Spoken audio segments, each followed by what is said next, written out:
Sullivan, and joining me live in studio, our Assistant Town Manager, Mark Ells. Mark, good morning. Good morning. How are you today? I'm great. How are you? I'm good. I love this spring-like weather. It's fantastic. I know. It just feels like March, April, which Yes. it almost, we're here, and that's great. We keep our fingers crossed about snow here. We can still get a little, but yes. I saw some people taking plows off of trucks yesterday. Oh, good. So I said, wow. That's a good That's sign wonderful. for sure. Exciting. We love it. So there are a lot of things to talk about. I want to talk a little bit about last week's town council meeting that you attended. Highlights from that meeting. Well, they approved grant funding for the dog park. As people may or may not be aware, there's a proposed dog park out off of Finney's Lane, heading north of 132. And we had pursued a grant with the Stanton Foundation. We also have a very active dog park group that will be intimately involved in the management of it, though it has to be located on a town parcel, and the town has to be the applicant for this grant. Of course. So they had given us a $5,000 donation grant that the town council had accepted. That's the dog park group. And we had gone forward with a design, submitted for a design. The first phase of eligibility with the Stanton Foundation is to get your design approved and funded. And so that's what last night's money was. We got Stanton's approval, and then we had to bring that back and have town council approve it. So we'll complete the design and then submit. And the way that it works is they fund I believe about 90% of the construction, and then I believe, if the program's the same as it was when we started this, about 2 years of operations they help with. So we'll be looking again for a match from this, the dog park group, relative to the 10% on construction, which I believe they have said they have, and then moving forward longer term with the management of it. Absolutely. So it's a very positive thing. A lot of people with dogs have been asking this ever since we restricted walking hours on the beaches. That's probably a decade ago. This has been a discussion item. So, and a lot of other communities our size and of our type, have these facilities. So we're excited that we're moving forward with this. Absolutely. Well, I know that Yarmouth Dog Park opened at the beginning of the summer, and it's so super popular. It's busy all the time. People love to bring their dogs, so it'll be a great place for our dogs to go and play here in town. Yes. Looking forward to that. Anything else from town council? I know there was a continuation of some tax incentive financing. Actually, the Youth Commission did a wonderful job, as they always do, in their presentation of who they are, what they do, and gave us a little bit into the Youth Summit, which is coming up in March, and they didn't even want to touch on what they envision for next year. So it's just wonderful to see the youth so engaged in our community, and certainly in our form of government. It's Absolutely. wonderful. And then, of course, prior to the town council meeting, the homelessness subcommittee met. The town council Yes. homelessness subcommittee Yes. met. I know you were in attendance at that meeting, providing a report, I believe, on some outreach workers. So tell me a little bit about what's happening within that group right now, and what some of the issues are that are being discussed. Well, I think the specific focus of the group was to talk about the type of action items that we see us embarking on. The town manager asked me to sit on the Cape Cod Regional Network for Homelessness, which brings together communities and the county and the various providers that are out there, people from our legal system, people from our educational systems, to talk about the specific issue and what our individual efforts are, and then collectively how we are moving toward, actually they put in place a 10-year program, which is, I think has been around for 10 years, as to how we could collectively move forward in addressing this issue.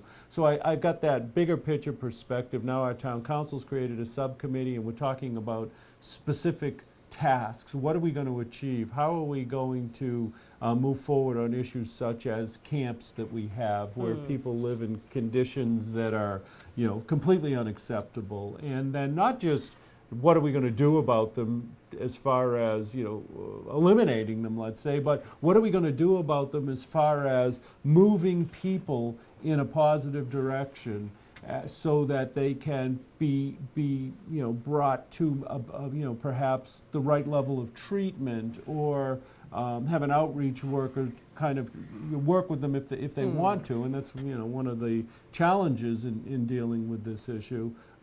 And at that meeting, HAC actually, Rick Presbury had stepped up, and we had been asking for an outreach worker, and he announced at that meeting that they were able to obtain funding, and so there will be an outreach worker. We're also talking with the Duffy Center about that same issue, because we want to make sure that as we begin these efforts that we see a beginning and hopefully a positive end to it. And these are human beings, you know, same as you and I, that we want to see come out of this, you know, in as positive a place as they can. So we kind of have to think through that whole spectrum.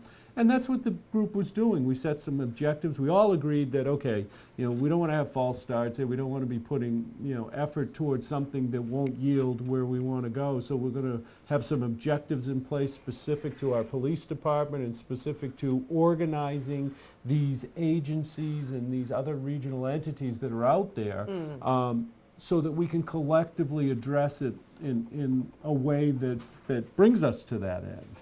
And I don't always see that happening. I see a lot of resources and a lot of individual groups doing good things, but I think if we can come together with a uniform plan, especially here in Barnstable and right here in Hyannis, I think we can see a more effective use of those resources, and we hope to do that. Absolutely, and I think there's no real cookie cutter for the client or the person who is homeless. You know, it's a wide range of issues, a wide range of reasons why they've ended up in that situation. So to be able to, as you say, kind of consolidate all of the people that are doing good and make sure that they are working as effectively as they possibly can is important. It is, and I think right now we're very much on short term, but we've got to broaden it certainly to medium and long term, and a big piece of this is going to be, you know, where people live, and we need to look at the housing component of it here on Cape Cod. Work with the various county agencies and commissions that we have, and look to our other communities and partner with them and begin to address this issue, because we just can't do it all here within Barnstable, nor should we. Absolutely. And so we have to have real discussions beyond our village or our town boundaries on that issue, and we've started those discussions, so I expect that we'll have a lot more of them. Absolutely. Last thing I wanted to talk about is e-permitting. Of course, it's a very exciting day today because we've been talking about this for a long time and working on it for a long time. It's been live internally. Today is the day it goes live to the public, correct? Yes, it's plumbing, gas, and electric went live today, so that's the way contractors, and this is specific to contractors because only licensed licensed individuals or companies in those areas can apply for those. That's the way it was when it was manual, and that's the way it is when it's online. We expect to be able to, at this point, as we move through March, we're going to be looking at a lot of those types of permits that commercial entities would apply for, and we'll turn those on, and really that's where we're at with this now.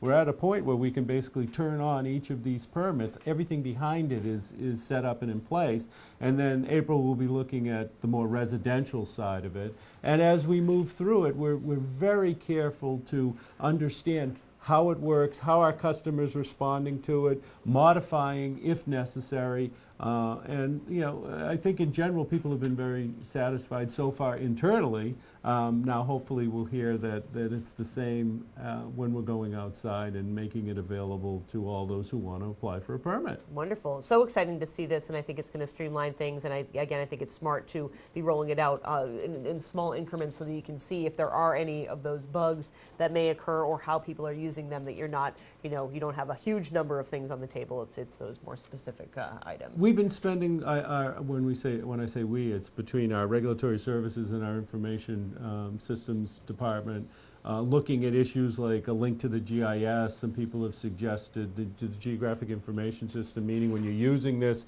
and you're the inspector and you want to say, okay, here's the property, you can actually just click on it, and it took longer, and some of them weren't accurate. So we straightened most of that out, and we're straightening it out. We also had some questions about is it taking longer to access information through the cloud than it would be through a local network, and we've looked at that. And so I think we're getting these little bugs out internally, and it's been good that we took the time to do it this way. Excellent. Well, Mark, I thank you so much for taking the time to join us here on Barnstable this Thanks for morning. having me. Thank you. Mark Ells, of course, our Assistant Town Manager, Interim Superintendent of the Schools. Bill Butler is next. Stay tuned for more.